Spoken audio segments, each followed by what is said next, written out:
Getting your passport and traveling overseas. Once you have your MGTOW mindset in place, and you have your own place, your own career, and you're financially stable, um, relieves a lot of stress from as far as relationship stress. Um, it also makes being a passport bro or passport king or a passport emperor, whatever you phrase you want to use, also makes feminism irrelevant to you. See, because you don't have to deal on a personal level with women, and as far as relationships go, like intimate relationships go. Um, you don't have to put up with a whole lot of crap that you don't believe in, and you don't necessarily have to voice your opinion either to women who are not going to listen at all. Anyway, to what you have to say. Matter of fact, they might try to shame you for having an opinion that's different from their own. Um, when you have your passport, a lot of that stuff goes away, and with that comes a level of stressless life. You're stress free.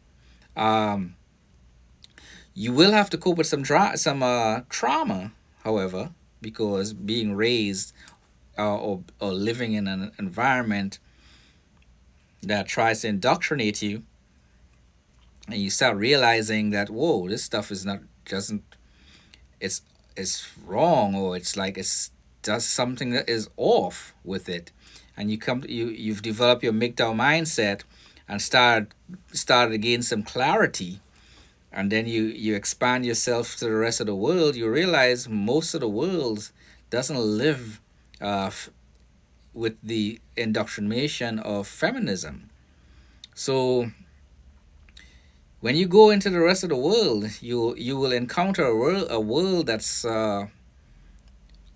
almost free of feminism, the kind of level of feminism like that's here in the United States, and people are more family oriented rather than personal gain, personal goal oriented. It's more family goals and family orientation in the rest of the world because feminism seems to have eroded family and put an emphasis on individual successful successes in the workplace for women. Um, and even in the West, it's gone as far as kind of making it, unfair to even marry in the West for men.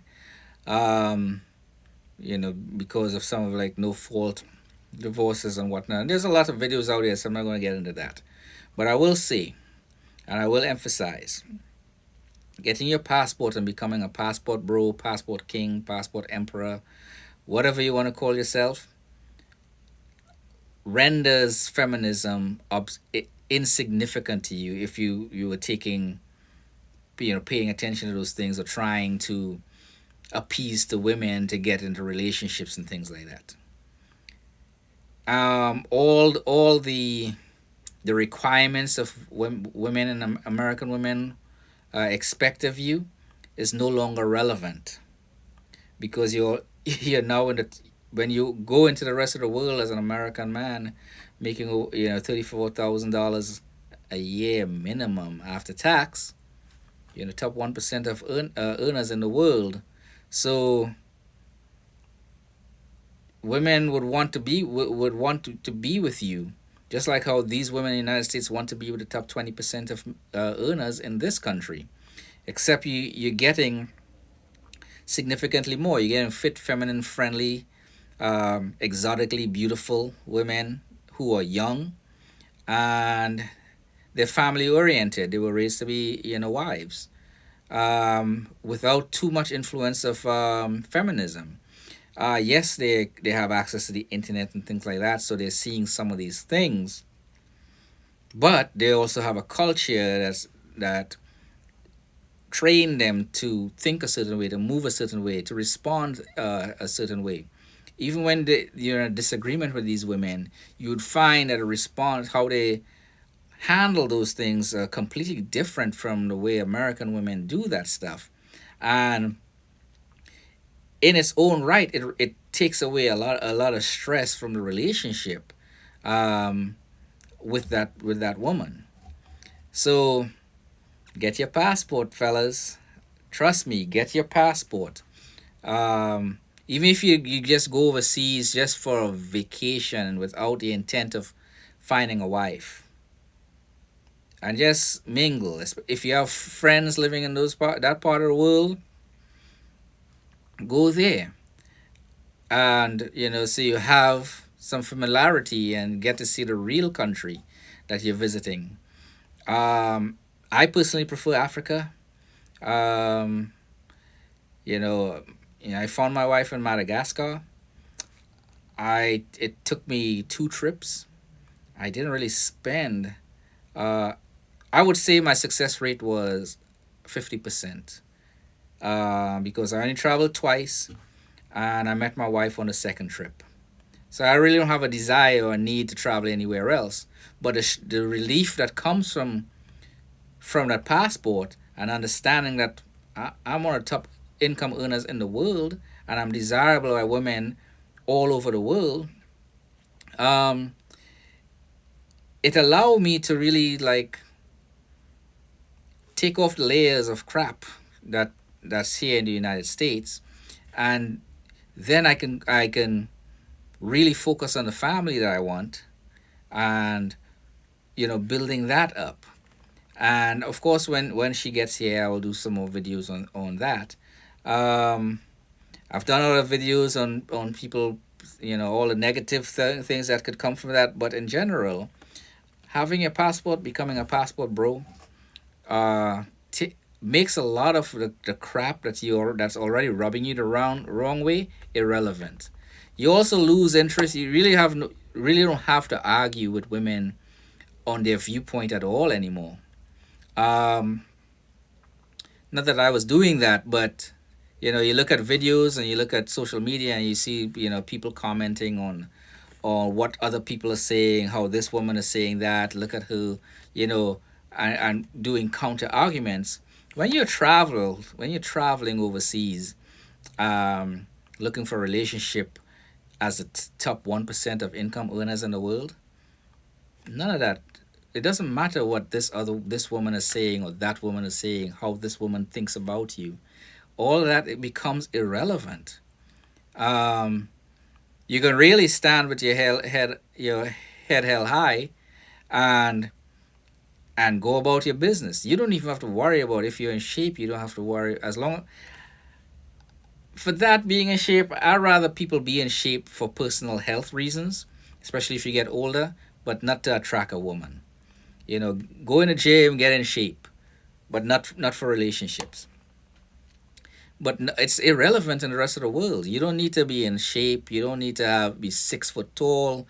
You don't need to have to jump through all the hoops that's blazing in fire just to get the attention of a woman in the rest of the world. That's 9 times out of 10 is fit, feminine, friendly, youthful, and exotically beautiful. You don't have to go through that crap. And a lot of that has to do with hypergamy, but it also has to do with that feminism hasn't reached that part of the world. Um, and these women are not making the same amount of money as the women here in the United States, so it's easier. It's easy for them to marry up when a foreigner or American go to their country. Without the desire need for jumping through hoops. Just like how it's easy for the men in the top 10, 20% of American men, it's easy for them to get with many women, American women, because those women will jump through hoops to satisfy their hypergamy and will even share these men.